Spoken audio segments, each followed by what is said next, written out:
స్వచ్ఛమైన నాణ్యమైన గౌదర్పార్ పూజా ఉత్పత్తులు www.gaudarpar.com ద్వారా ఆన్లైన్ లో ఆర్డర్ చేయండి. మీ ఇంటిని దేవాలయంగా మార్చుకోండి.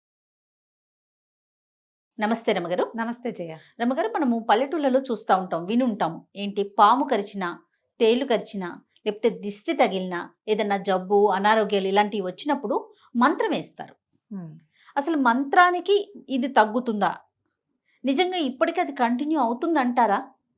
నేను ఎక్కడో విన్నానండి ఈ టాపిక్. అంటే ఇప్పుడు మనం ప్రజెంట్ చూసుకుంటే బాగా అభివృద్ధి చెందాం, సైన్స్ మారుమూలలకు కూడా వెళ్ళింది. అసలు ఈ విషయం మాట్లాడొచ్చా మాట్లాడకూడదా, మళ్ళీ ఎందుకు తీసుకురావటం అనుకున్నా కానీ గిరిజన ప్రాంతాల్లో ఇప్పటికీ అదే జరుగుతుందంట రమ్మగారు. అటవీ ప్రాంతాల్లో, గిరిజన ప్రాంతాల్లో, కొంత వెనుకబడితనంతో ఉన్న వాళ్ళ దగ్గర సేమ్ మంత్రంతోనే తగ్గించుకుంటారట. నాకు డౌట్ వచ్చింది, అసలు మంత్రానికి చింతకాలు రాలుతాయా అన్నట్లుగా మంత్రానికి తగ్గుతుందా మెడిసిన్ వాడకుండా? అంటే ఇప్పుడు గిరిజన ప్రాంతాల్లో ఎవరున్నారు, ఏం చేస్తున్నారో నాకు తెలియదు జయ. దాని మీద అవగాహన లేదు. నేను నీకు ఒక ప్రత్యేకమైన తండాసులో కూడా అంటారు అమ్మగారు. తండాల్లో కాదు, ఇప్పుడు మా ఊరు ఏం ఊరు నీకు తెలుసు కదా, చిట్టుకుడూరు. చిట్టుకుడూరులో మంత్రం వేసి ఆయన ఉన్నారని నమ్ముతావా నువ్వు? ఓకే. కొన్ని వందల వేల జంతువులు, కొడ్లు, ఆవులు, గేదెలు, దోళ్ళు, ఎడ్లు బతకటం నేను చూసా మంత్రంతో. పాము మంత్రం, తేలు మంత్రం. రమగారు, పాములు ఆవుల్ని గేదెల్ని కరుస్తాయా? పాము కాటేస్తుంది గొడ్లని బ్రహ్మాండంగా. అదేం వెనక్కి తీయ పొలాల్లో ఉంటాయి కదా. తేళ్లే కాదు, మండ్రగబ్బలు, జర్రులు కూడా కుడతాయి. మా ఊళ్ళల్లో బాగా కనపడేవి.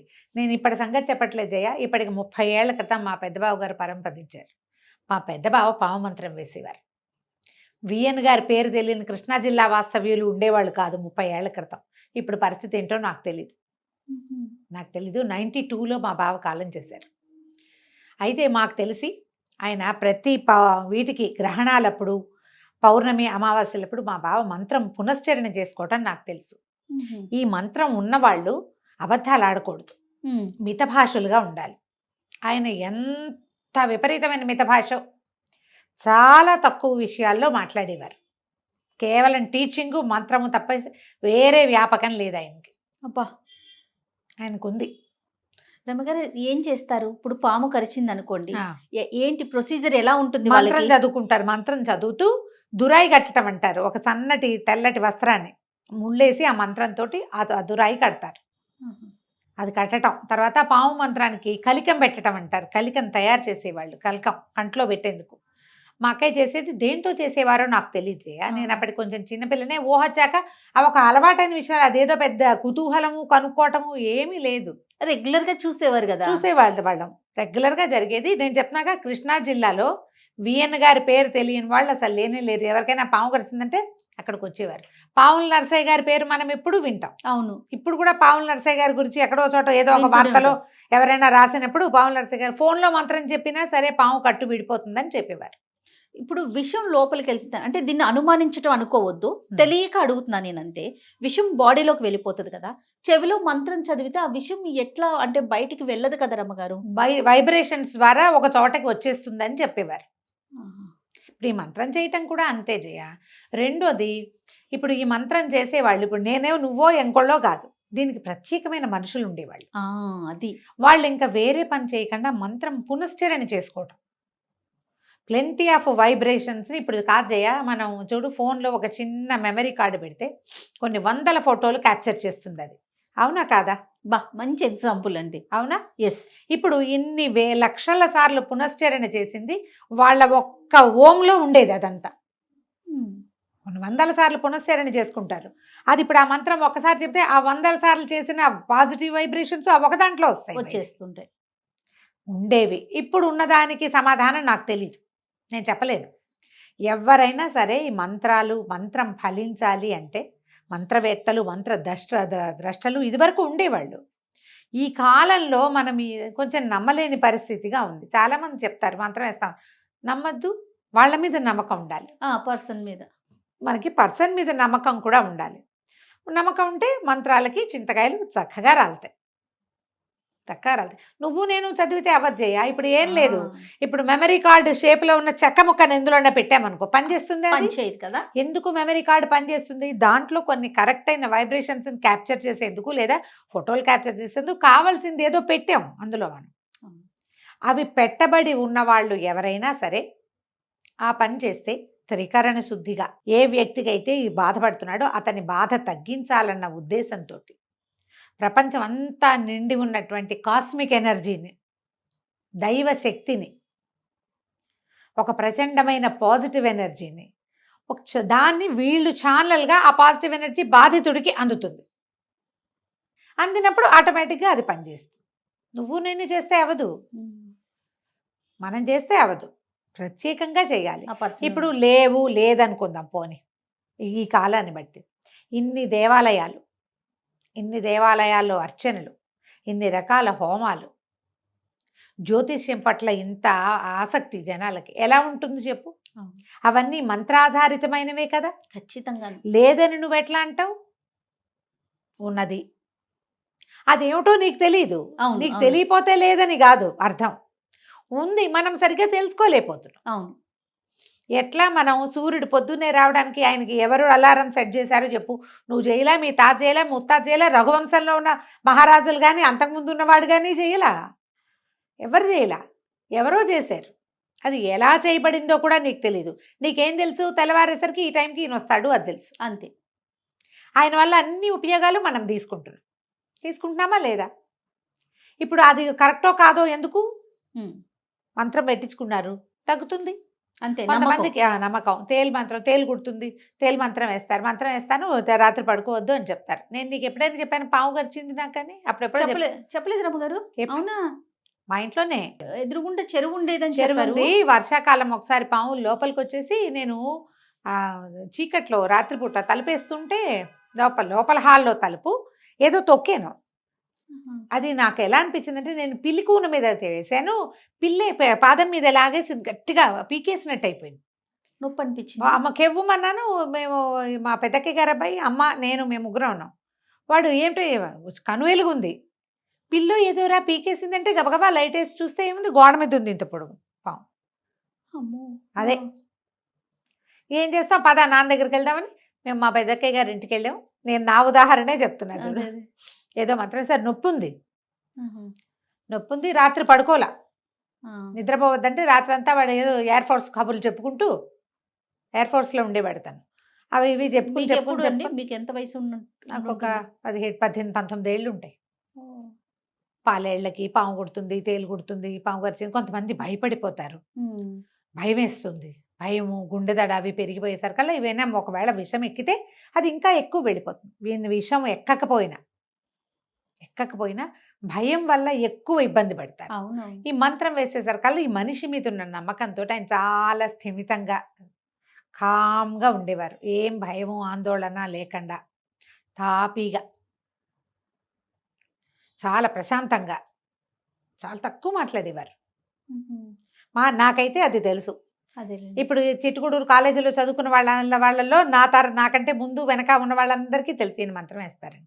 ఆ ఊరు వాళ్ళందరికీ తెలుసు, చుట్టుపక్కల వాళ్ళు తెలుసు. గూడూరు, ఆ పక్కన తలకటూరు, నిడమూలు, నిమ్మకూరు, అక్కడి నుంచి కూడా వచ్చేవారు. ఇప్పుడు పేరుంటే ఏముంది రమ్మగారు, ఎంత దూరం నుంచి అయినా వచ్చేస్తారు కదా. వస్తారు, అట్లా జరుగుతాయి. దాని మీద ఆలోచించద్దు. ఇప్పుడు కాకపోతే ఏంటంటే, ఇప్పుడు మరి నువ్వు చెప్పిందట్టు దీనికి కాకుండా అనారోగ్యాల గురించి అడుగుతున్నావు. అనారోగ్యాలకి మంత్రం పనిచేస్తుందా అంటే పని చేయొచ్చు. నువ్వు వైద్యం చేసుకోకుండా మంత్రం మీదకే వెళ్ళొద్దు. నీ వైద్యానికి ఒక పాజిటివ్ ఎనర్జీ తోడు చేయించుకో. ఈ మంత్రం వాళ్ళు నీకోసం మంత్రం వాళ్ళే చేస్తారా? వాళ్ళు మంత్రం పునశ్చరణ చేస్తారు ఏదో, లేకపోతే మన గ్రహాలు ఉన్నాయి, నవగ్రహాలకి ఇవి చేస్తారు, జపాలు చేస్తారు, ఆ జపం చేసిన తీర్థం ఇస్తారు. అలాంటివి తీసుకోండి. వైద్యం మానేసి ఇది చేయమని చెప్పట్లా నేను. ఆ అవకాశము తీసుకోండి. ఈ అవకాశం మీకు లభిస్తే ఇది కూడా తీసుకోండి. స్వయంగా మీరే మంత్రం చేసుకునే అవకాశం కనుక మీకు లభించి ఎవరైనా సద్గురు ఒకరు మీకు మంత్రోపదేశం చేస్తాను నాయన నువ్వు చేసుకుంటే మీ విధానం మార్చుకోండి. ఒక మంత్రం చేసుకోవాలి, పునశ్చరణ చేయాలంటే మనకి కొన్ని నియమాలు ఉండాలి. నియమం గ్యారంటీగా ఉండాలి. ఆ నియమాలు మనం ఒక వీడియో రూపంలో చేయొచ్చా? అని ఉంటాయా? మనం మామూలుగా ఇందులో చెప్పేద్దాం. ఓకే. ఎలాంటి నియమాలు పాటించాలి రమ్మగారు? సాధారణంగా ఆహార విహారాదులు ఆహారము విహారము సరిగ్గా ఉండాలి. తర్వాత ఏమో బ్రాహ్మలే కనుక అయితే వీళ్ళకి తప్పకుండా గాయత్రి ఉండాలి. రోజు సంధ్యావందనం చేసి మంత్ర పునశ్చరణ చేసుకోవాలి. అది లేదు, మీ గురువు ఎవరైనా మిమ్మల్ని అనుగ్రహించి మీకు ఏదైనా ఒక సహాయం చేయదలిచిన ఆయన పద్ధతులు మార్చుకుంటే ఏకపత్నిత్వము అట్లాంటివి పాటించుకోవాలి. బ్రహ్మచర్య నియమాలు అవి ఉంటాయి చెప్తారు గురువుగారు. ఓకే. ఇది చేసుకోవాలంటే నేనేం నియమం పాటించాలి అని కనుక్కుని అది చేసుకోవాలి. అది చేసుకోవచ్చు. స్త్రీలకు కూడా మంత్రోపదేశాలు ఉన్నాయి. పాతకాలంలో ఇదివరకు స్త్రీలకు మంత్రోపదేశం లేదని ఒక నియమం ఉండేదట. కానీ ఇప్పుడు అలా అనిపించట్లే. ఇప్పుడు చాలా మంది తీసుకుంటూనే ఉన్నారు, మంత్రం తీసుకుంటారు. మంత్రాలు తీసుకొని మేము చేసుకుంటున్నాం అని చెప్తారు. గురువు యొక్క ఉద్దేశాన్ని బట్టి మీరు కూడా నియమం పాటించండి. ఓకే, నియమం పాటిస్తే చక్కగా మీకు ఆ మంత్రం మీకు కుదురుతుంది. అనారోగ్యాలకి దిష్టి తగిలినప్పుడు కూడా అండి దిష్టి మంత్రం అని పెడతారు. అది అందరూ చాలా మంది నేర్చుకుంటారు. ఇళ్లలో పెద్దవాళ్ళందరికీ ఉంటుంది. ఆ మంత్రం చదువుతూ ఈ విభూతిలో కానీ దుమ్ము కూడా మంత్రించి పెట్టేస్తారు. దుమ్ము మట్టి దాన్ని మంత్రించి అది పెట్టేసరికల్ అభిమంత్రించి పెట్టడం అని చెప్తారు. అభిమంత్రించి పెడితే ఆ బొట్టు పెట్టేసరికల్ దిష్టి వాళ్ళు వీళ్ళకి ఏంటంటే ఆరా, అదే కదా దిష్టి అంటే. ఈ మనిషి చుట్టూతా ఉన్న కాంతి వల్ల ఏమో తూట్లు పడిపోతుంది. ఎప్పుడైతే ఇది పెట్టబడిందో ఆ తూట్లన్నీ పూడిపోతాయి అన్నమాట. దాంతో దిష్టి తగ్గిపోతుంది.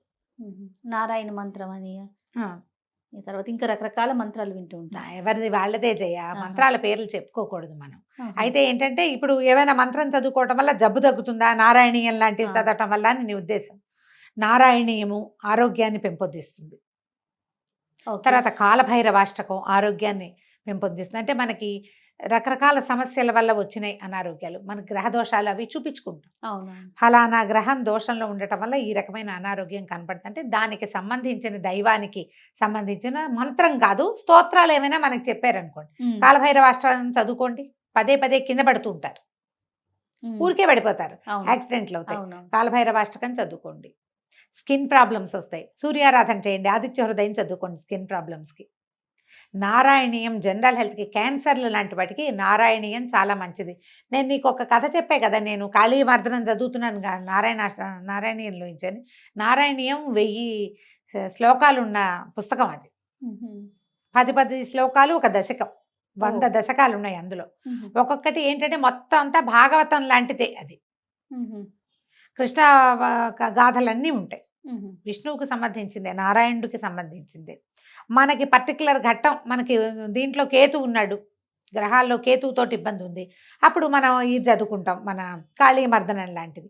అట్లా పెద్దవాళ్ళు ఎవరైనా మీకు చెబితే నారాయణీయం చదువుకోండి అంటే ఏ ఘట్టం చదవాలో వారు సెలవిస్తే లక్షణంగా చదువుకోవచ్చు. మీకు వైద్యం అవసరం ఉంది, వైద్యం చేయించుకుంటూ ఇది కూడా చదువుకోండి. అంతే, అది దానికి ఇది ప్లస్ అవుతుంది. మామూలుగా మనకు చెప్తారు జయ, వైద్యం మందు వేసుకునేటప్పుడు మందులు తప్పవు కదా ఎవరికైనా. అనారోగ్యం తప్పుతుందా? పూర్వజన్మ కర్మల ఫలితంగా మనకి అనారోగ్యాలు వస్తాయి. ఔషధం తీసుకునేటప్పుడు శరీరే జర్జరీభూతే వ్యాధిగ్రస్తే కళేబరే ఔషధం జాహ్నవీతోయం వైద్యో నారాయణో హరి. ఈ వైద్యో నారాయణో హరి నువ్వు ఎన్నిసార్లు విన్నావు? ఈ వైద్యో నారాయణ హరికి ముందు ఇది ఏం చెప్పారు? శరీరే జర్జరీభూతే, శరీరం జర్జరంగా అయిపోయింది, చాలా అనారోగ్యాలు వచ్చేసినాయి, ముసలితనం వచ్చేసింది, ఇబ్బందులు వచ్చేసినాయి. వ్యాధిగ్రస్తే కళేబరే, మన కళేబరంలో రకరకాల వ్యాధులు ఏవైనా రావచ్చు కదా జయ. మరి ఒక్కోసారి ముళ్ళు గుచ్చుకుని కూడా కోతిపుండు బ్రహ్మరాక్షస అవుతుంది. అవును రమ్మగారు, ఏదైనా రావచ్చు. ఇప్పుడు మనకి అలర్జీస్ అని అవని ఇవని 100 కొద్దీ ఉన్నాయి, పుష్కలంగా జబ్బులే ఉన్నాయి మనకి. అవును. ఇప్పుడు ఇలాంటప్పుడు ఏది అనారోగ్యంతో కళేబరం మన తాలూకు దేహము ఇబ్బంది పడుతున్నప్పుడు ఔషధం జాహ్నవీతోయం, మందు జాహ్నవీతోయం గంగాజలం. వైద్యుడు నారాయణుడైన శ్రీహరి. భగవంతుడిగా నమ్మి ఈ మంది అయితే నేను తిన్ను అది మా ఇంట వంట లేదు అనకూడదు. డాక్టర్ ఏది చెప్తే అది తీసుకోవాలి. ఇది ఔషధము అని చెప్పాడు. నాన్ తినరు, ప్యూర్ వెజిటేరియన్స్. ఏదో హార్ట్కో ఆస్తమానో ఏదో వచ్చింది, రోజు ఎగ్ తీసుకోండి అని చెప్తారు. తీసుకుంటే దీనికి మంచిది అని. అప్పుడు ఏం చెప్పుకోవాలి? అంతే, ఈ మంత్రం చెప్పుకుని పుచ్చుకోవటమే. డాక్టర్ చెప్పాడు ఇది తీసుకోవాలి, లేకపోతే కోలుకోరు. టీబీలు అవి వచ్చినప్పుడు, ఆ ఉబ్బసాలు అవి ఎక్కువైనప్పుడు ఎగ్స్ తీసుకోమని చెప్పేవాళ్ళు. ఇప్పుడు ఏం చెప్తున్నారో తెలీదు, అది పాత సంగతి చెప్తున్నాను నేను. అంతే, మరి తప్పదు. ఇలా ఆలోచించుకోండి. మంత్రాలే పట్టుకుని వైద్యాన్ని వదిలేయద్దు. వైద్యానికి సహాయంగా మంత్రం అవకాశం లభిస్తే తప్పకుండా తీసుకోండి. దానివల్ల మీకు చెడిపోయి మంచి. అంతే. ఇంకొక ఇదేదో చేస్తున్నామని మనకి ఏదైనా చిన్న గుణం కనపడింది అనుకో, డాక్టర్ కాకుండా మంత్రానికి పట్టం కట్టేస్తున్నామని బాధపడద్దు. మంత్రం కూడా ఉంది, భగవంతుడి అనుగ్రహం మన మీద ఉందని నమ్మితే హాయిగా ఉంటాం. నమస్తే. నమస్తే జయ.